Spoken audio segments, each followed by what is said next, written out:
We will make him proud when he looks down, and he will feel proud. We have to be strong. Thailand has to be strong and move forward. Well, the country's strict laws mean that there is no public discussion about the monarchy, but the Prime Minister has confirmed that the Crown Prince will be the new king. The BBC's Jonathan Head now reports. It was a moment everyone here knew was coming, but few had wanted to accept.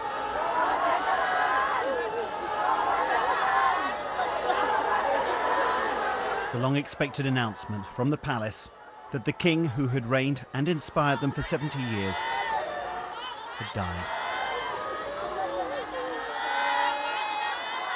Still the cry went out. Long live the king, but he'd gone. Well, we've seen an intensely emotional reaction here to the news of King Bhumipon's death. The unquestioned reverence for the monarchy in Thailand is not what it was, but the emotional bond that people across this country feel to a man they still refer to as father of the nation remains largely unbroken. His death will leave an enormous void, one which may well have consequences for this country's political stability. He'd acceded to the throne when the monarchy was weak and Thailand poor. During his long life, the country modernised quickly. Yet the king was treasured as a symbol of older spiritual values against a backdrop of rapid growth and messy politics. But as he aged, Thailand became more polarised and the royal brand lost some of its allure. By the time of his death, he'd been out of sight for years. Yet the grief on display was raw and very real. They remember a king who in earlier years devoted himself to public duty and whose charisma, they believe, underpinned their country's fortunes. Jonathan Head, BBC News, Bangkok.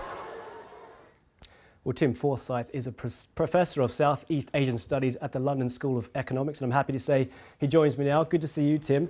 The country has boosted security because of this, and we're really in uncharted territory, aren't we? Because we haven't had this before.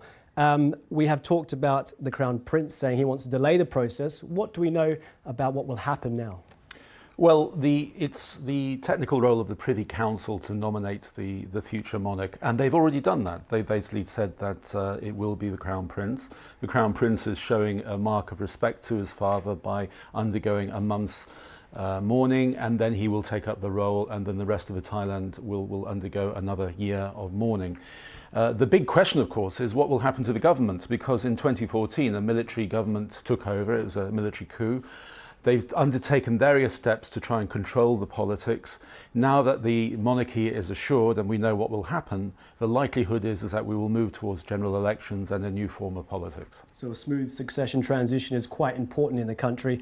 It is hard in some cases against the law to talk about the royal family in Thailand especially, but it's fair to say that this Crown Prince, the new king, won't have the same reverence or the same respect perhaps as his father.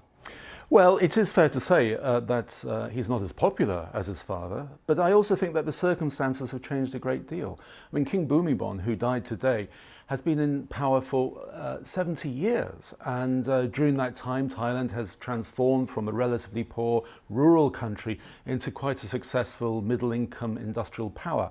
And during many of those years, the government and the monarchy were seen to be a strong counterpoint to communism in Southeast Asia. Now the situation is very different. I think the role of the monarchy has changed. And just on that point of the role of the monarchy, how do you see it now going forward? Obviously, the king was very much out of politics. He didn't deal with it except for '92 when he intervened in a coup. But that was because of his ill health. Now we have a younger monarch on the throne. Do you see him being more involved in politics going forward? Well, as things stand, the Crown Prince hasn't particularly been involved in politics. I think the expectation is that he will take over where his father left off, which is basically a powerful and respected figurehead in a changing Thailand. Very good to talk to you, Tim. Tim Forsyth there, the Professor of East Asian Studies at the London School of Economics. Thanks very much for joining us. Now let's take a look at some of the day's other news now. And the death of a Syrian refugee suspected of planning a bomb attack in Germany has been condemned as a scandal by his lawyer. Jaber al-Bakr strangled himself in a Leipzig jail with his shirt, and the government has demanded an immediate inquiry. And I think the European Council President has suggested Britain might not leave the European Union because it would mean a damaging hard Brexit. Donald Tusk, who will oversee negotiations between Brussels and London, stressed that Britain had little chance of securing a soft Brexit, where kept the benefits of the EU membership without the costs. Aid groups have asked the French courts to delay the closure of a Calais migrant camp known as the Jungle, arguing that authorities are not ready to relocate refugees. French President Francois Hollande wants to close the Jungle and move around 9,000 migrants who live there to reception centres across the country. A ruling is expected in 2 days. The Portuguese politician Antonio Guterres has been officially appointed the next Secretary General of the United Nations. The appointment was made at the UN headquarters in New York. Mr. Guterres was also a UN High Commissioner for Refugees. He will take over from Ban Ki-moon in January. Well, 21 of the Chibok schoolgirls, the same girls kidnapped more than 2 years ago by Boko Haram militants, have been freed. The announcement came from the President's office, and it hasn't independently been confirmed though. But authorities say that the girls were released following negotiations between the government and Boko Haram. 4 imprisoned militants were reportedly freed, although the government denies the girls were released as part of an exchange. Well, with me is Bara'atu Ibrahim from BBC Hausa. Good to see you. Now, just let's talk about this alleged deal that happened. What more do we know about what the government gave away in concession for this trade? Well, the government has denied giving, the Boko Haram had wanted the government to swap prisoners, but that hasn't happened. They have denied giving swapping prisoners, but they did say some negotiations did take place, but they haven't swapped any prisoners. We do know that many people have been taken from Boko Haram, not just these schoolgirls from Chibok. Is there any renewed hope that there will be a new relationship between the government and Boko Haram in terms of hope that more people may be freed now? Well, the government is doing, well, as it says, it's doing everything it can to release the girls. One thing they are a bit hoarding is information. They haven't said much as to what negotiations or what's taking place between them and the Boko Haram. But, well, what we have now is that 21 girls have been released, and they are still hoping for more to be released. For those of us who can't remember as good as you, I guess, take us back to when those schoolgirls were taken. There was a huge social media campaign, wasn't there, in this part of the world, but also in Nigeria. What was the kind of reaction to such a brazen capture of so many young girls? Well, a lot of people are still shocked and in shock. And apart from the Chibok girls, obviously there are a lot of other girls who are not from the Chibok area that were stolen. So a lot of people are still looking for their children and all that, and there's still that effect that some parents are still traumatized by that effect. And well, there has been a lot of social media issues and comments about stuff like that. Now there are like 196 of them left at 21, but there's renewed hope now that they will be released. Obviously, the government is showing that it's doing more to get the girls released. Now, the government doesn't give a running commentary about how they deal with Boko Haram, but we're sort of seeing a shift, aren't we, in terms of not a military kind of campaign against the group, more maybe negotiations moving forward? Yeah, well, they haven't stopped. They're still fighting the Boko Haram, but, well, yes, they are negotiating with them, as they have said. But with this negotiation went put through with the help of the Swiss government and the Red Cross. Bara'atu Ibrahim, thanks very much for joining us. That's Bara'atu Ibrahim from BBC Hausa. Well, the Republican presidential candidate Donald Trump is under renewed pressure tonight following more allegations of sexual misconduct. A woman has told the New York Times that he grabbed her breasts and put his hand up her skirt during a flight in the 1980s. Well, Mr. Trump has tweeted that the story is a total fabrication and his lawyers are threatening to sue the paper. That's according to its journalists. Here's our North American editor, John Sopel. This woman talking to the New York Times recounts how she was on a flight and moved to first class. She found herself sitting next to Donald Trump. He was like an octopus. It was like he had 6 arms. He was all over the place. It's when he started putting his hand up my skirt. And that was it. That was it. I was out of there. Two of the allegations that emerged last night concerned sexual misconduct by Mr. Trump at his Mar-a-Lago mansion in Florida. One woman, a writer for People magazine, had gone to interview him and his wife for a piece on their first wedding anniversary. Melania Trump was heavily pregnant at the time and had gone upstairs to change when the reporter claims Mr. Trump pounced. Natasha Stoynoff writes, "We walked into that room alone and Trump shut the door behind us. I turned round and within seconds he was pushing me against the wall and forcing his tongue down my throat. He was fast, taking me by surprise and throwing me off balance. I was stunned." In response on Twitter, Donald Trump says, why didn't the writer of the 12-year-old article in People magazine mention the incident in her story? Because it didn't happen. And of the New York Times report, he says the phony story in the failing New York Times is a total fabrication. So why are all these stories appearing now?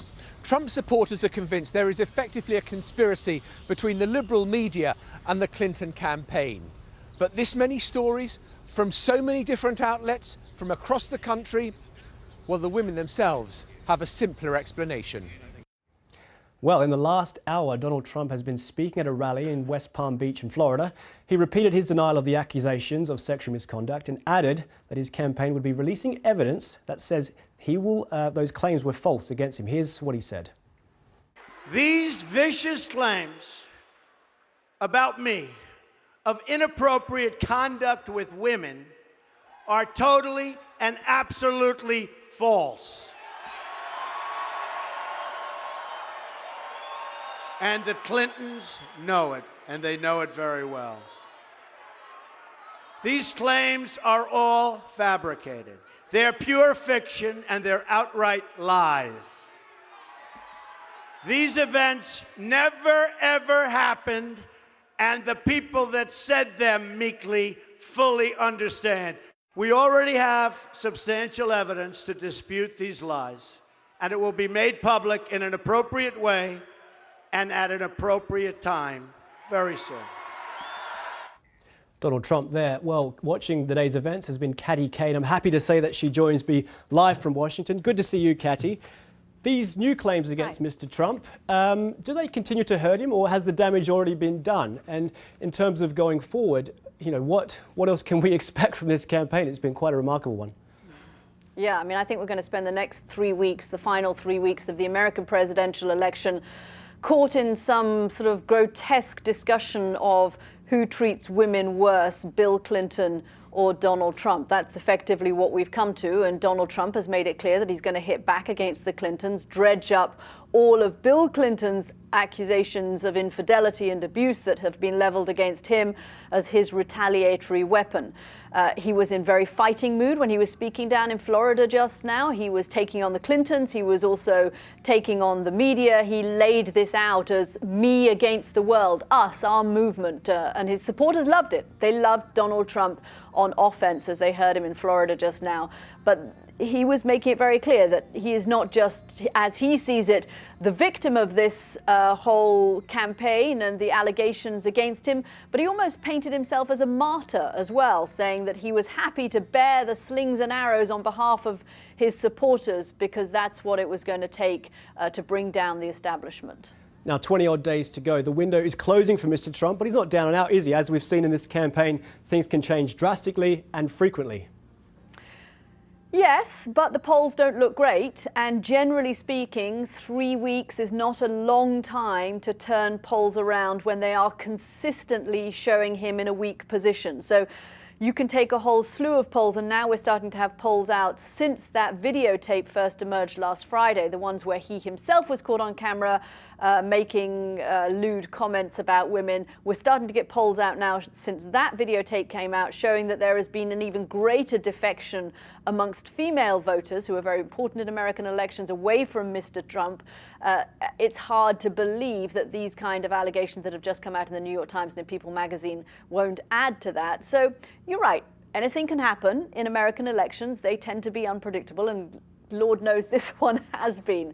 But with so many polls pointing in the wrong direction for Mr. Trump, something pretty dramatic would have to happen for him to turn those around.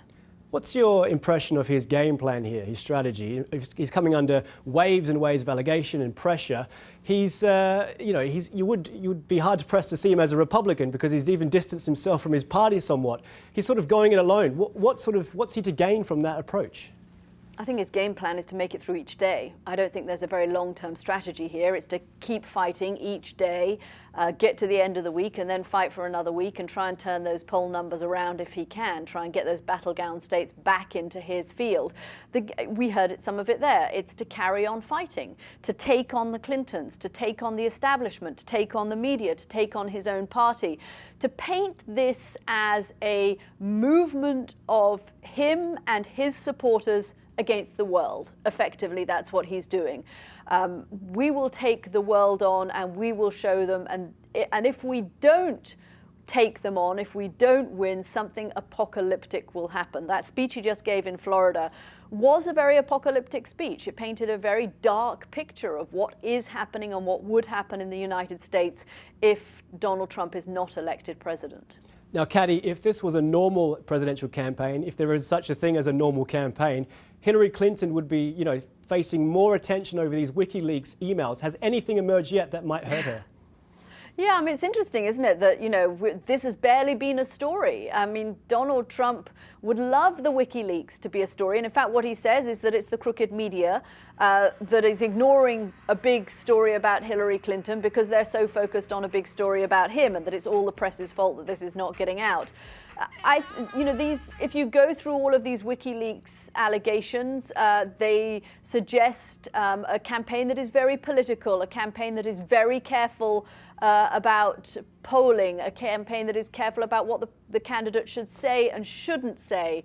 There have also been allegations that there was some kind of collusion between the Department of Justice and Hillary Clinton's campaign on some of those things that were on her email server, that there was some collusion between somebody who had been on her campaign and loyal to her but was a paid member of the press. So it feeds into Donald Trump's portrait of a corrupt system that is rigged against outsiders, and she is the ultimate, he says, insider in that system. Fascinating stuff. Good to talk to you, Caddy. That's Katty Kay in Washington, and you can follow Caddy on Twitter at KattyKBBC. She's following the campaign very closely indeed. Well, the Italian playwright and actor Dario Fo has died in Milan at the age of 90. Famed for his biting political satires, Fo went on to win the Nobel Prize for Literature in 1997 for works including Accidental Death of an Anarchist and Can't Pay, Won't Pay. His radical politics saw him banned from Italian television for years and led him to being stopped twice from entering the US. And speaking of Nobel Prize for Literature, this year the award has gone to Bob Dylan. The legendary singer-songwriter was praised for creating a new poetic expression within the great American song tradition. It's the first time in 115 years that the prize has been given to a musician. Well, our arts correspondent David Silito reports. There was an expectant buzz outside the Swedish Academy's doors this morning. The Literature Prize had been delayed for a week. The Academy said it was just a diary issue, but many suspected the jury was taking its time because it was about to spring a surprise. And they were right. Bob Dylan. Bob Dylan. The gasps and cheers for a songwriter who perhaps more than anyone turned the lyrics of pop music into poetry. For having created new poetic expressions within the great American song tradition. The country I come from is called... It's been a long time coming. It's more than 50 years ago that he became a figurehead for a generation with songs that took the traditions of folk and protest and then span off musically and lyrically into places that the rest of pop music then followed.